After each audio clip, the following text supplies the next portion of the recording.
Finally ICR का आज mop-up round जो 19 तारीख को आने वाला था वो डिक्लेयर कर दिया गया। जैसा कि उन्होंने 1 बजे का बोला था कि 1 बजे बाद आपका रिजल्ट कभी भी डिक्लेयर कर दिया जाएगा, उन्होंने ऑन टाइम अपना जो रिजल्ट था वो डिक्लेयर कर दिया गया है। बहुत से बच्चों का मैसेज आया है कि सर हमें कॉलेज अलॉट हो गई है। जिन भी बच्चों को मोपअप राउंड में कॉलेज मिला है उन सभी को ढेर सारी बधाइयाँ। जैसा कि हमने बताया था कि आईसीआर में काफ़ी ज़्यादा सीटें खाली है। अगर आपकी चॉइस फिलिंग अच्छे से है तो आपके पास आखिरी मौका था। चॉइस फिलिंग अगर आपकी अच्छे से हुई होगी तो आपको कॉलेज मिल गई। जिन बच्चों का चॉइस फिलिंग काफ़ी अच्छे से था उनको कॉलेज मिल चुकी है आज। अब बहुत से बच्चे था जिनको कॉलेज नहीं मिली है। बहुत सौ का मैसेज भी आया कि सर हमें कॉलेज अलॉट नहीं हुई है, और बहुत से का हमने रिजल्ट आईडी ओपन भी करके देखा है कि उनको कोई सी भी कॉलेज अलॉट नहीं हुई है। तो मैं पहले बता देता हूँ कि जिन बच्चों को कॉलेज अलॉट हुआ है उनको कैसा इंटरफेस देखने को मिलेगा और अब आगे क्या करना है, और जिन बच्चों को नहीं मिला है, जैसा कि एक बच्चा है हमारे सामने, उसको इसका ये है कि इसको 4 राउंड में कंसिडर्ड नहीं किया गया था। उसका एक रीज़न है क्योंकि इसने जो आईसीआर का जो रजिस्ट्रेशन हुआ था वो 500 रुपये फी दे के आपको पहले करवाना था, उसने नहीं करवाया था, इसीलिए इसको 4 राउंड में कंसिडर्ड नहीं गया था। ये हमारे वीडियो के थ्रू आया था कि भाई हमने मॉपअप का जो रूल डाला था कि आपको कैसे जो बच्चे बच गए हैं वो 500 रुपये पे दे के अपना जो कंसिडर, उसके बाद उसका मैसेज आया था और हमने इसका फ़ी पे किया था। फिर उसके बाद इसने मॉपअप में पार्टिसिपेट किया था, पर इसके काफ़ी ज़्यादा नंबर कम थे तो इसको अलॉट नहीं हो पाया। ये इसने चॉइस फिलिंग अपना किया था। तो अगर जिसको अलॉट नहीं होता है, देखो यहाँ पे इसको मॉपअप राउंड में अलॉट नहीं हुआ है तो यहाँ पे आ रहा है नॉट अलॉटेड शो हो रहा है इसको। जिस बच्चों को अलॉट हो गया अगर वहाँ पे यूनिवर्सिटी का नाम आ रहा होगा, और बच्चों का भी डाउट आ रहा होगा कि सर हमें अब डॉक्यूमेंट्स कब करना है, कैसे क्या करना है, आगे क्या प्रोसेस रहने वाली है। तो आगे जिन बच्चों को कॉलेज अलॉट हो चुका है उनको वहाँ पे सीट एक्सेप्टेशन का ऑप्शन दिखाई देगा। अभी नहीं आया होगा आपको प्रोविजनल अलॉटमेंट भी शो हो जाएगा। और 19 तारीख आपका जो लास्ट है वो आपका रीसबमिट जो डॉक्यूमेंट्स करने हैं वो 19 तारीख रहने वाला है। 19 तारीख को आपको आपका डॉक्यूमेंट्स है वो फिर से सबमिट कर देने हैं। अगर कोई डॉक्यूमेंट्स में अगर प्रॉब्लम आती है तो आपको किसी भी प्रकार टेंशन नहीं लेना, वही प्रोसेस रहने वाला है सेम। आपको 10,000 रुपये पे दे के आपका जो फर्दर है एडमिशन जो सीट फ्रीज करने का ऑप्शन है वो उसको सीट फ्रीज कर देना है। इसमें जैसा हमने बताया था कि अपग्रेडेशन का आपके पास कोई रूल नहीं रहेगा, आपको कोई भी अपग्रेड नहीं कर सकते हो। इसके अंदर जो सीट मिला है उसी को एक्सेप्ट करना है अगर आप सीट लेना चाहते हो तो। बहुत से बच्चों को अच्छा कॉलेज भी मिला है चॉइस फिलिंग के ऊपर, जैसा कि हम बता रहे हैं कि आपको उसी पे डिपेंड करता है। अब बात है कि सर हमें क्या फिजिकल रिपोर्टिंग का, एक बच्चों का मैसेज है कि सर हमें फिजिकल रिपोर्टिंग का कैसे क्या पता चलेगा। तो फिजिकल रिपोर्टिंग में अगर आप है तो आपने जो मेल डाला था उसके ऊपर यूनिवर्सिटी का आपका मेल आएगा कि किस तारीख को आपको फिजिकल रिपोर्टिंग करने वहाँ पे जाना है। नहीं तो आप जो यूनिवर्सिटी मिली है उसके नीचे ही हेल्पलाइन कॉन्टैक्ट नंबर आपको यूनिवर्सिटीज़ के दिए गए 2 से 3 नंबर आपको कॉन्टैक्ट नंबर वहाँ पे दिए जाएंगे। उस यूनिवर्सिटी से आप कॉन्टैक्ट कर सकते हो। उसके अलावा उनसे कॉन्टैक्ट करके पूछ सकते हो कि सर फिजिकल रिपोर्टिंग की क्या डेट रहने वाली है, कैंपस के बारे में अगर कुछ जानना है और भी कुछ डिटेल अगर आपको अकेडमिक से रिलेटेड अगर जानकारी है तो वो हेल्पलाइन नंबर दिए गए हैं, आप उन पर कॉल कीजिए। वो आपको सारी यूनिवर्सिटीज़ पर्टिकुलर यूनिवर्सिटीज़ के नंबर है, वहाँ पे आपको पर्टिकुलर लोग वही उनका काम है तो वो आपको यूनिवर्सिटीज़ के बारे में जानकारी दे देंगे।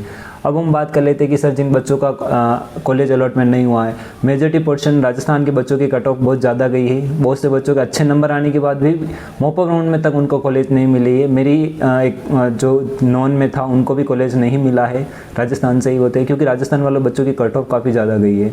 तो अब बात करते हैं कि सर जिनको कॉलेज अलॉट नहीं हुआ है अब उनको क्या करना चाहिए। तो मेरा ऐसा मानना है कि जो बच्चे स्टेट एग्ज़ाम में जैसे कि राजस्थान है उसमें अभी तक जेट का काउंसलिंग नहीं हुआ है, अगर आपका जेट में अच्छा नंबर आता है, अगर आपका अच्छा स्कोर हो रहा है कि आपको कहीं ना कहीं अच्छी कॉलेज मिल जाएगी तो आप स्टेट काउंसलिंग का भी वेट कर सकते हो। और जो अदर स्टेट से है अब उनका ये है कि अगर आपका 12th के साथ सिलेक्शन नहीं हुआ है, अगर आपका 12th का एक ही साल 12th के विद आपने 12th पेपर दिया है और अगर आपका सिलेक्शन नहीं हुआ है तो मेरा उनसे ये कहना है कि आप फिर से तैयारी में लग जाओ अभी से, क्योंकि पहले से आपका काफ़ी ज़्यादा टाइम वेस्ट हो चुका है। अब बिल्कुल टाइम वेस्ट करने की ज़रूरत नहीं है। अब जितना टाइम बचा है उतना अच्छे से मेहनत करो, फिर से तैयारी करो, फिर से एग्ज़ाम दो और बिना टेंशन के। ऐसा नहीं लेना कि हमारा 12th का सिलेक्शन नहीं हुआ है, कोई दिक्कत नहीं है। अगर 1 साल का ड्रॉप लेना पड़े तो आप ले सकते हो, टेंशन लेने की ज़रूरत नहीं है। इससे ये हो सकता है कि अभी आपको जो छोटी मोटी कॉलेज मिल जाती है, अगर आप अच्छे से प्रिपरेशन करोगे फिर से तो आपको कोई ना कोई अच्छा सा कॉलेज मिल जाएगा, टेंशन लेने की इसमें ज़रूरत नहीं है। अब वो बच्चे जिनका 1 से 2 साल ड्रॉप हो चुका है उनका मेरा पर्सनल सजेशन है कि अगर 2 साल या ड्रॉप हो चुका है 1 से 2 साल, अगर फैमिली कंडीशन अच्छा नहीं है तो अब उनको आगे फर्दर ड्रॉप लेने की ज़रूरत नहीं है। आप पास ही में कोई आईसीआर एफिलिएटेड या अच्छा सा कोई कॉलेज हो वहाँ पे आप एडमिशन ले सकते हो, क्योंकि अब ज़्यादा ईयर वेस्ट करने की ज़रूरत नहीं है। क्योंकि आपको फर्दर फिर आपका बीएससी, फिर यूजी, पीजी, एमएससी, आपको पीएचडी अगर अलग अलग है वैसा करना है तो आप ज़्यादा समय वेस्ट ना करो। कितने साल तक आप ड्रॉप लेते रहोगे। तो उन बच्चों का मेरा कहना है कि फिर से आप तैयारी कर लो। और बहुत से बच्चे आज उदास भी होंगे जिन बच्चों को कॉलेज नहीं मिला है, तो उदास होने की बात नहीं है, क्योंकि सिर्फ एक एग्ज़ाम आपका फ्यूचर डिसाइड नहीं कर सकता है। आपके अंदर पोटेंशियल है, आप फिर से हिम्मत है, आप फिर से नोट्स बनाइए, फिर से तैयारी कीजिए। इतना जल्दी हिम्मत हारने की ज़रूरत नहीं है। आपने जितना दिया है उससे द बेस्ट दीजिए। आपको क्या पता आपकी किस्मत में अभी जो कॉलेज मिलने वाला था उससे अच्छा कॉलेज आपकी किस्मत में लिखा हुआ। तो उन बच्चों को टेंशन लेने की ज़रूरत नहीं है, क्योंकि आप अच्छे से तैयारी करो, आपको फिर से अच्छा कॉलेज मिलेगा, इससे भी बेटर मिलेगा। आप IRI दिल्ली से टॉप कॉलेजेस में अच्छे से प्रिपरेशन करो कि आपने जो कमियां रखी थी इस बार की, क्या क्या कमियां हमने रह गई थी कि ये गलती हमने की थी, उस वजह से हमारा सिलेक्शन नहीं आया, हमने मॉक अप टेस्ट कम दिए थे, या हमने OMR भरने में गलती कर दी थी। जो माइनर जो बच्चे ने जो गलतियाँ कर दी है उन गलतियों पर आप फिर से काम करो। सबसे बड़ी मेन दिक्कत है सिलेक्शन ना होने के कारण हम ओवर कॉन्फिडेंस हो जाते हैं कि हमें ये भी आता है, ये भी आता है। तो आप बेसिक से शुरू करो। सबसे पहले आपका बेसिक मजबूत होना चाहिए। जिस बच्चे का बेसिक कमज़ोर है वो चीज़ों को अवॉइड कर देता है कि अरे मेरे को ये भी आता है, उस बच्चे का एग्ज़ाम में नहीं आता। एग्जामिनर सिर्फ बेसिक चीज़ें पूछता है जो हमेशा बच्चा छोड़ के जाता है। वो बच्चा मोस्टली उन चीज़ों को अवॉइड करने की कोशिश करता है, बेसिक को अवॉइड करता है, और एग्जामिनर वहीं से क्वेश्चन उठाता है। आपको एडवांस कितना भी आता हो, कोई टफ बड़ा एग्ज़ाम नहीं है कि UPSC लेवल का एग्ज़ाम है आपका। बस ये है कि आपका बेसिक क्लियर होना चाहिए, कॉन्सेप्ट क्लियर होना चाहिए। हर चीज़ पर कम पढ़ो कोई बात नहीं, क्वांटिटी और क्वालिटी आपको डिफरेंस पता होना चाहिए कि कम पढ़ो, क्वांटिटी कम होगी पर क्वालिटी का पढ़ो। अच्छी जगह से एजुकेशन लो, अच्छे से नोट्स बनाओ।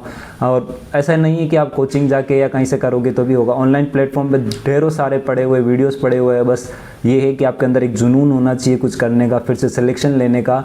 यूट्यूब पे सारा फ्री स्टडी मटेरियल मिल जाएगा। बहुत से है जो यूट्यूब में फ्री ऑफ कॉस्ट पढ़ाते, नोट्स आपको मिल जाएंगे। आप NCERT को कंसिडर करें केमिस्ट्री और बायोलॉजी के लिए जो बच्चे हैं।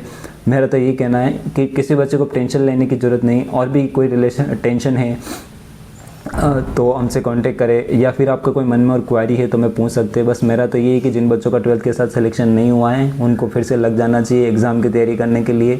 और जिन बच्चों का स्टार्ट एग्ज़ाम में हो रहा है उनको थोड़ा सा वेट करना चाहिए, क्योंकि अभी तक जेड की काउंसलिंग स्टार्ट नहीं हुई है। हम डे बाय डे कोशिश कर रहे हैं, पर अभी तक जेड की कोई डेट डिक्लेयर नहीं की गई है, ना ही कोई ऑफिशियली है अभी कोई अनाउंस हुआ है। बस वो बोल रहे हैं कि हाँ इस सप्ताह पे सप्ताह बता रहे हैं। तो जैसा ही कुछ चालू होती है, जिन स्टेट के बच्चों का है, राजस्थान वालों बच्चों का इस बार काफ़ी ज़्यादा हुआ है नुकसान, क्योंकि स्टेट का काउंसलिंग चालू नहीं हुआ और ICR में काफ़ी ज़्यादा कट आउट गई है। तो उन बच्चों का, बहुत से बच्चे हैं जिनका अभी तक सिलेक्शन नहीं हुआ है, तो उन बच्चों को भी टेंशन लेने की ज़रूरत नहीं है जिनके अच्छे नंबर आ रहे हैं।